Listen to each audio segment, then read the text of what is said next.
So grabbing your CPU, if it's AMD, you'll see a little triangle at the bottom left. You want to match that up with the triangle on your motherboard. You will see a triangle at the top left, which will be right there. You can see it. So once I switch over to the motherboard point of view, I'll explain how to put it in. It is really simple. Alrighty, I'm going to bring down the case with the motherboard after you have it installed into your case from the last video if you guys watched it. Alrighty, so reaching into the case with the motherboard, you're going to see this latch right here. You're going to pull down, lift up, you'll see it move. Don't be worried, don't panic. So, for example, if it's right here at the bottom left, natural orientation of the CPU, you're going to want to put that rotating like this and just carefully put it into the motherboard. This is called a socket, so you're going to put it very carefully in the socket. See how I carefully put it down at the end?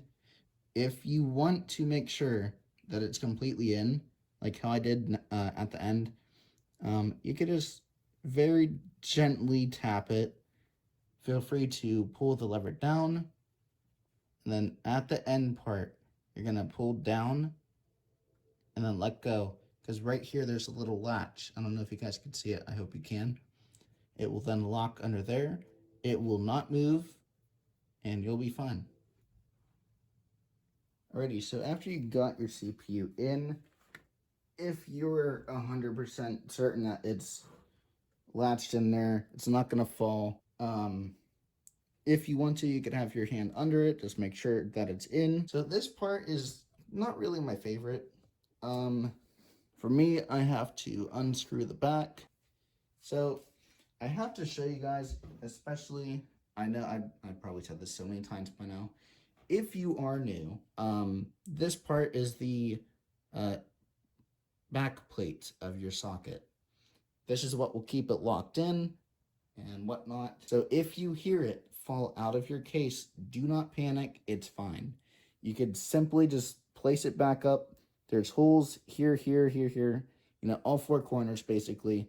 You just have to line it up while screwing down the cooler and you'll be fine. Alright, so once you're set up and you're in place, you'll see 4 screws. You'll need a Phillips head screwdriver, nothing else. You're going to want to put some pressure down on the screw. You do not want to put too much at all.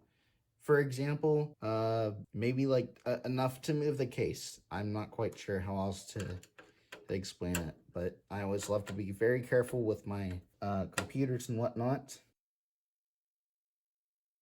That was the back plate that I said that was going to fall off. This will be extremely annoying if you are doing this for your first time. So after you get the screws out, you will then lift up your case. You'll see that the back plate fell off. Now, you just want to grab it and make sure it's out of the way for now until you get your cooler. So I'm going to go grab the cooler. Hello, Editor Nick here. I forgot to mention about the CPU cooler. If you're doing it in the most common way, which is the top left screw, you want to make sure you turn it 4 to 6 times to the right, as in clockwise. If you're doing the top left screw, work your way down to the bottom right, then the bottom left screw, then the top right screw, so on and so forth. Make sure you get all of the screws in tightly. You will know when to stop. Do not over tight these screws. It will definitely damage your parts on your motherboard if you do so. Just be very careful, hold down the CPU cooler, and make sure all the screws are tight, and you're set.